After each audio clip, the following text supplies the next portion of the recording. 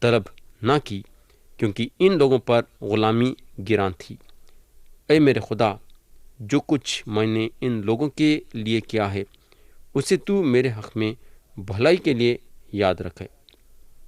پیارے بھائی بہن، یہاں اگر ہم دیکھیں گے تو نہمیہ کا پورا حق تھا اپنی تنخواہ اٹھانے کا، مگر انہوں ایسا نہیں کرے۔